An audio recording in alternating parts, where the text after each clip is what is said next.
اللہ رب العالمین نے ہم لوگوں کو وصیت فرمائی،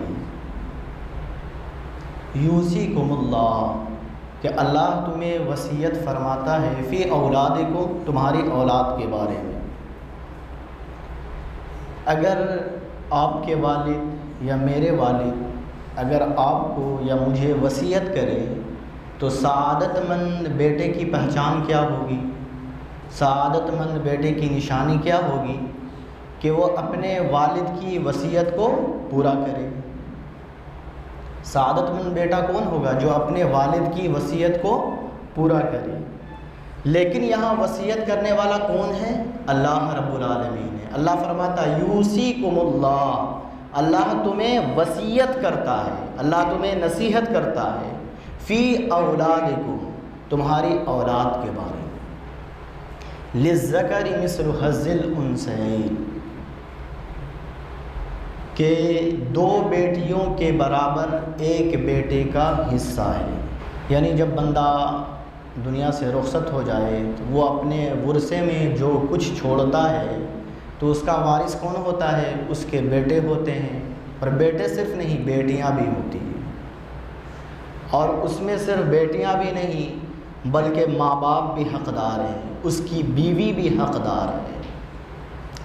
لیکن میں اور آپ ہندو معاشرے سے مسلمان ہوئے ہیں، جتنے بھی رسم و رواج جو ہیں، ہماری تہذیب جو ہے، ہماری سویلائزیشن جو ہے، وہ ہندو سے ملتی جلتی نظر آتی ہے، ساری باتیں مشترک ملتی ہیں۔ تو میرے دوستو، ہم لوگ جو ہندو معاشرے سے متاثر ہو کر مسلمان ہوئے تو ہم نے نماز کو صرف اسلام سمجھا اور عبادات کو صرف اسلام سمجھا، لیکن جو معاشرت کا اسلام ہے اس کو میں اور آپ آج تک نہیں سمجھے۔ یعنی کس طرح سے اپنے اخلاق کو بلند کرنا ہے، لین دین کیسا رکھنا ہے، یعنی کب کس سے کیا بولنا ہے، کب خاموش رہنا ہے، معاشرت کا جو اسلام تھا وہ آج تک میں اور آپ نے سیکھا ہی نہیں ہے۔ تو ضرورت اس بات کی ہے کہ معاشرت کے اسلام کو سیکھا جائے۔ عرب میں کیا ہوتا تھا؟ عرب تو آپ جانتے ہیں، حضور قیامت کے پہلے کی کہانی کی، بیٹیوں کو زندہ درگور کر دیتے تھے، بیٹیوں کو لگاتے نہیں تھے، لیکن اس کے بعد بھی عرب کے لوگ کیا تھے؟ بیٹی کا حق غصب کر لیتے تھے۔ کوئی نہیں چاہتا تھا کہ میری بیٹی کو کوئی حصہ جائے، وراثت میں حق جائے۔ آج بھی میں اور آپ جس دور سے گزر رہے ہیں، ہندو معاشرے کے مطابق ہم بھی یہ سمجھتے ہیں کہ بیٹی کو جہیز دے دیا یہی کافی ہے، وراثت میں اس کا کیا حق ہے؟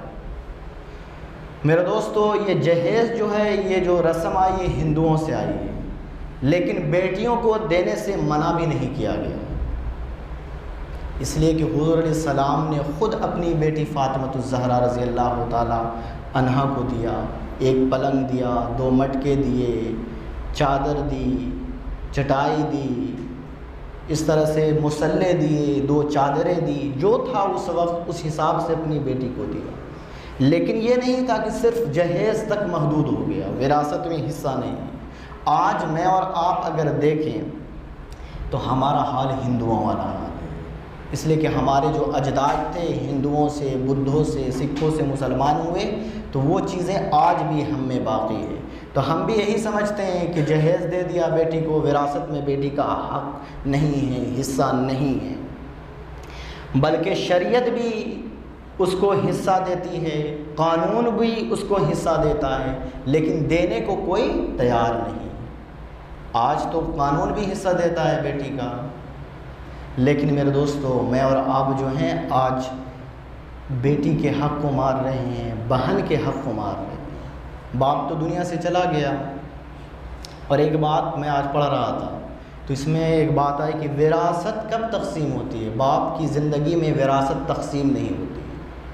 باپ جب تک زندہ ہے بیٹا 1 پیسے کا بھی حقدار نہیں۔ باپ جب تک زندہ ہے بیٹا یا بیٹی 1 پیسے کی بھی حقدار نہیں۔ وہ چاہے تو پوری جائیداد مسجد میں لگا دے، مدرسے میں لگا دے، مالک وہ اس چیز کا ہے، لیکن ہم باپ کی زندگی میں سمجھتے ہیں کہ حقدار ہم اس کے ہیں۔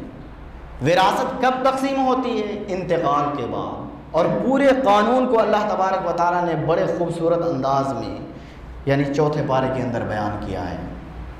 تو میرے دوستو، میں اور آپ ذرا غور کریں کہ میں اور آپ کہاں کھڑے ہوئے ہیں۔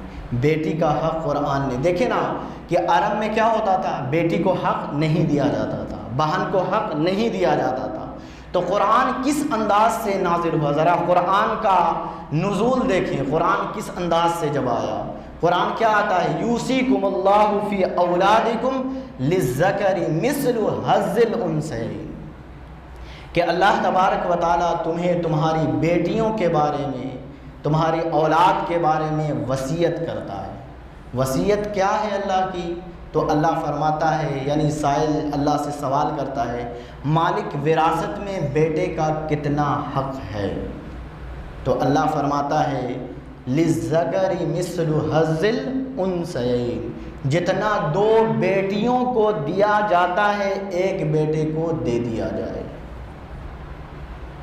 یعنی قرآن یہ کہہ رہا ہے کہ پہلے بیٹی کو دے دو، اس کے بعد جتنا دو بیٹیوں کو دیا جاتا ہے اتنا ایک بیٹے کو دیا جائے۔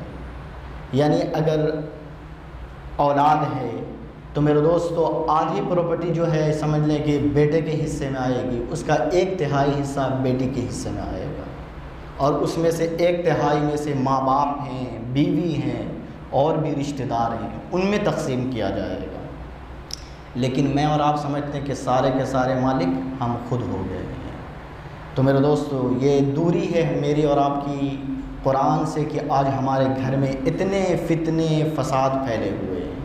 خدا کی قسم میں آپ کو اگر ممبر رسول سے کہہ رہا ہوں کہ آج بھائی بھائی میں کتنا اختلاف ہے، بہن بھائی میں کتنا اختلاف ہے، لیکن اگر آپ ایک جگہ گھر کے میٹر کو لے کے بیٹھ جائیں، گھر میں بیٹھ جائیں، یہ طریقے والی بات ہے، کوئی خطاب نہیں کر رہا، کوئی تقریر نہیں، بلکہ آپ کو سمجھا رہا ہوں، کوئی بھی معاملات ہیں آپ گھر میں بیٹھ جائیں اور قرآن کو اٹھا لیں اور قرآن سے پوچھیں کہ فیصلہ کس طرح کیا جاتا ہے۔ اگر آپ محلے سے فیصلے کے لیے لائیں گے تو پھر کیا ہوگا، فتنہ ہوگا، فساد ہوگا۔ اب فلاں صاحب کو بلا لیں، فلاں صاحب کو بلا لیں، آپ کو لسٹ لگ جائے گی فلاں صاحب کو بلاتے بلاتے۔ لیکن اگر آپ کو فیصلہ کرنا ہے تو آپ قرآن کو لے کر بیٹھ جائیں اور قرآن کو کھولیں اور قرآن سے پوچھیں کس کا کتنا حق ہے، اس کے حساب سے آپ اس میں تقسیم کریں۔ تو لیکن قرآن کو تو ہم نے سمجھ لیا کہ یہ ثواب کی کتاب ہے، رمضان میں 10 ختم کر دو، 20 ختم کر دو، سمجھنا نہیں، عقل میں نہیں آنی چاہیے، بس ثواب کی کتاب ہے۔ باپ کا انتقال ہو گیا، مار پڑھتے جاؤ کہ ثواب اصال ثواب ہو رہا۔ اگر باپ اپنی زندگی میں کوئی غلطی کر کے چلا گیا ہے تو بیٹے کا کام ہے کہ آپس میں بیٹھ کے مشورے سے مسئلے کو حل کر دیا جائے۔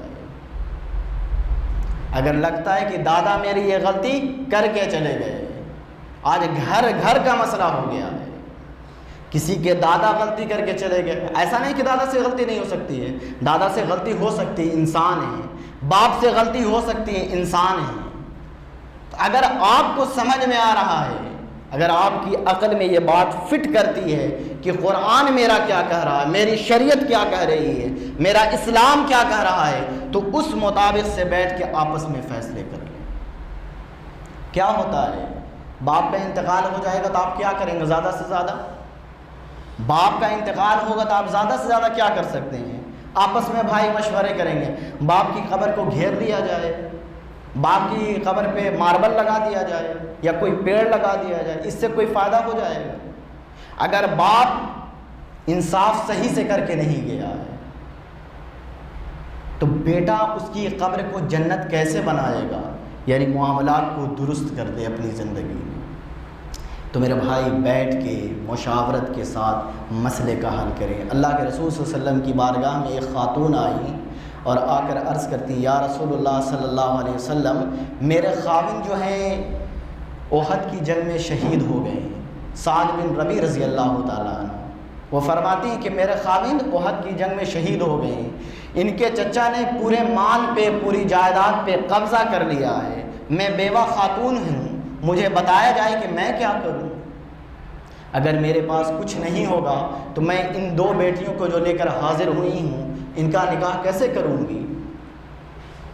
تو میرے دوست ابھی یہ بات ہو رہی تھی کہ اللہ کا کلام نازل ہوا، آیت میراث نازل ہوئی، تو اللہ کے رسول صلی اللہ علیہ وسلم نے سعد بن ربیع رضی اللہ تعالیٰ عنہ کے بھائی کو بلایا اور کہا کہ اللہ سے ڈر جا۔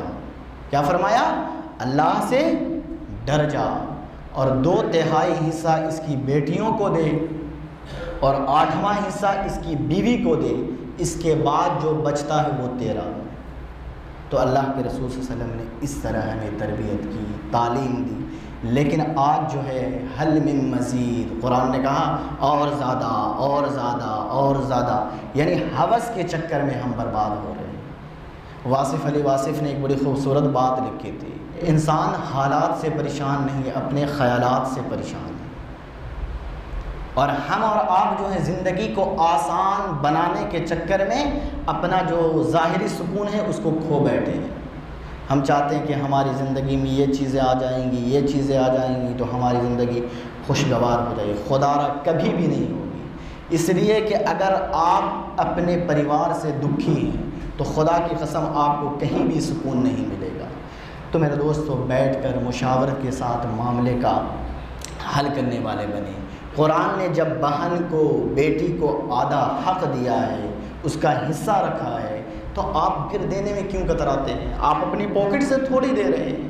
آج حق مہر جو شادی میں ہوتا ہے نا، یہ کیا ہے؟ واجب ہے، لیکن اس طرح لکھواتے ہیں لگتا ہے کہ کوئی غریب کو کیا کہتے ہیں، صدقہ دے رہے ہیں۔ 11,000 لکھ لو، فلاں لکھ لو، اور 1.5 لاکھ کا منہ دکھائی میں ہاتھ دے رہے ہیں۔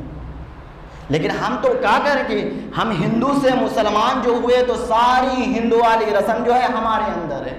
دکھاوا میں 25,000 جوتا لکائی دے دیں گے، 25,000 دہلی چھکائی دے دیں گے، لیکن جو کام کرنے کے ہیں، جو شریعت نے رکھے، اس سے کیا واسطہ؟ امام صاحب کا کام ہے جمعے میں چیخنا، میرا کام ہے بس باہر نکل کے ساری بات نکل گئی۔ تو میرے دوستو، آج جس حالات سے مسلمان گزر رہا ہے تو خدا را اپنے حالات پہ توجہ دے، اور مسلمان کے جو حالات ہیں اس وقت درست ہوں گے جب وہ قرآن سے اپنے آپ کا فیصلہ کرے۔